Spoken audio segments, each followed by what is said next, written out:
আসসালামু আলাইকুম। আশা করি সবাই ভালো আছেন।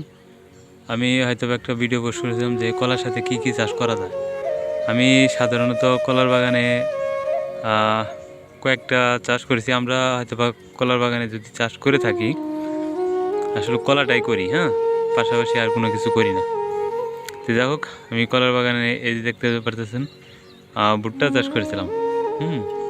আমি আপনাদের দেখাইতে পারিনি, কারণ ভুট্টা হবে কি হবে না, মাটিটা হচ্ছে বালু মাটি, সেই জন্য হয়তো বা আমি আপনাদের সাথে শেয়ার করিনি।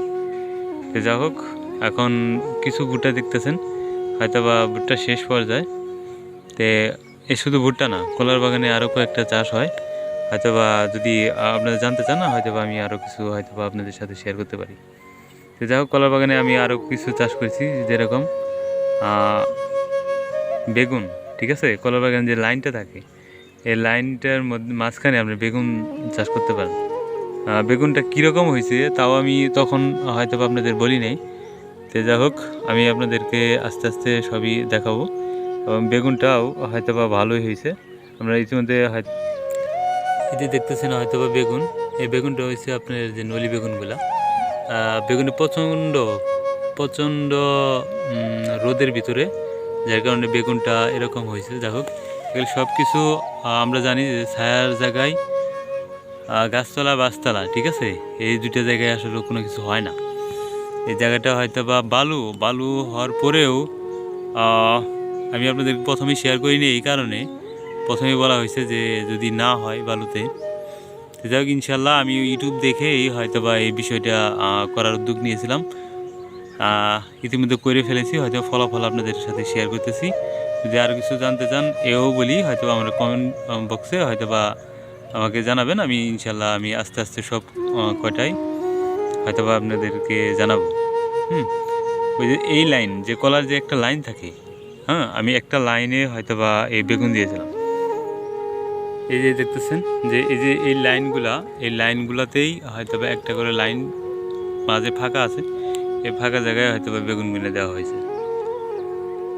পাশাপাশি এই দেখতেছেন হয়তো বা ভেন্ডি। ঠিক আছে, আপনারা যদি হয়তো বা সংসারে কিছু খাওয়ার জন্য বেশি না, যেহেতু কলার বাগান, এখানে কম বেশি হয়তো বা ভেন্ডিও দিতে পারেন।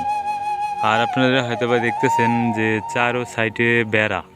ঠিক আছে, চারো সাইডে কলার বাগানের সাইডে বেড়া। এখানে কি চাষ করলাম, এখানে হয়তো বা যদি আমি বলি, আপনারা কয়েকটা ধরনের চাষ করতে পারেন।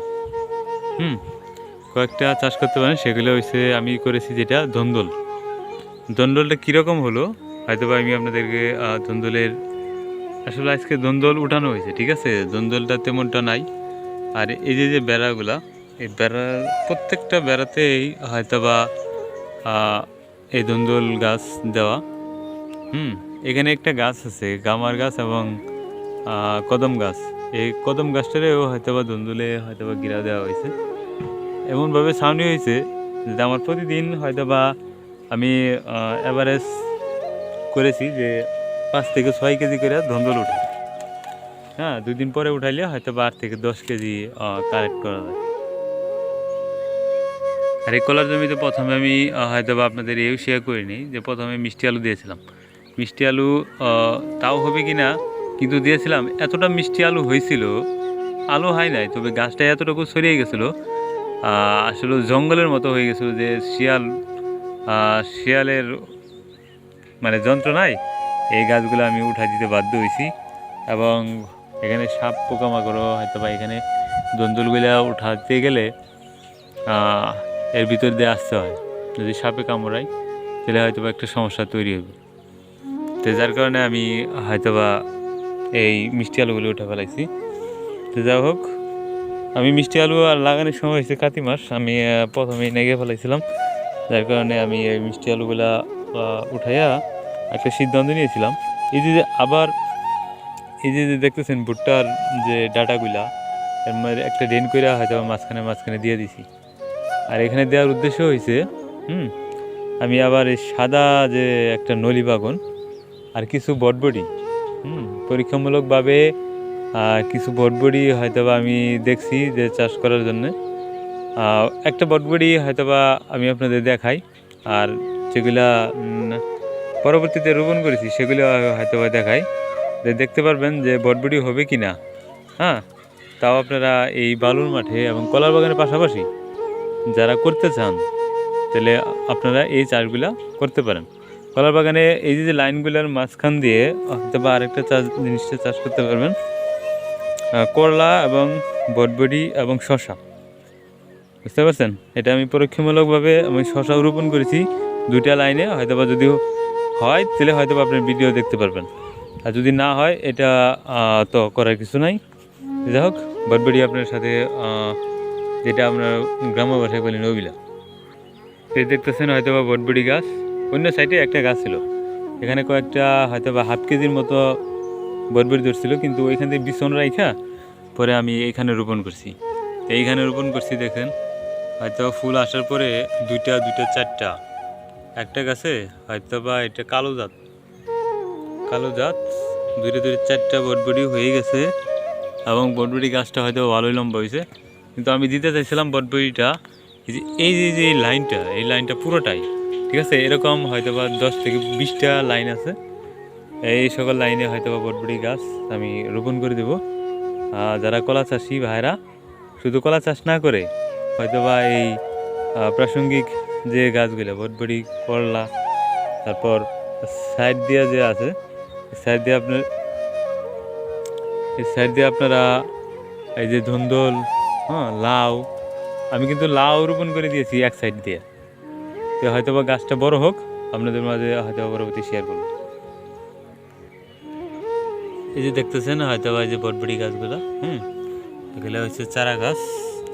এগুলো প্রত্যেকটা কুটিতে হয়তো বা একটা করে চারা গাছ আছে, দেখতে পাচ্ছেন এই যে বটবডি গাছ, ঠিক আছে?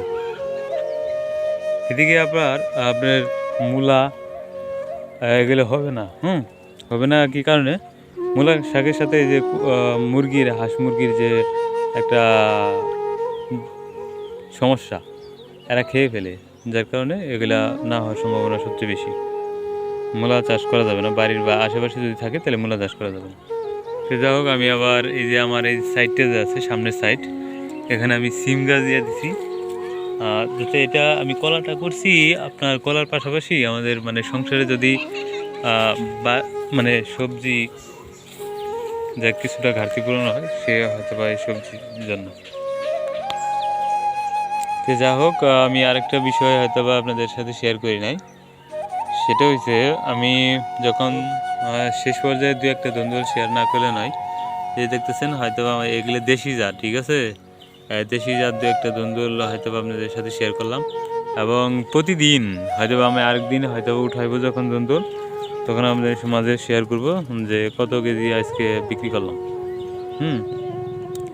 আমি আসলে হাতে বিক্রি করতে পারি না, আমাদের হাত থেকে কেউ নেবে না, ঠিক আছে? সব দোকানে হয়তো বা সেল করতে হয়, পাইকারি সেল করি।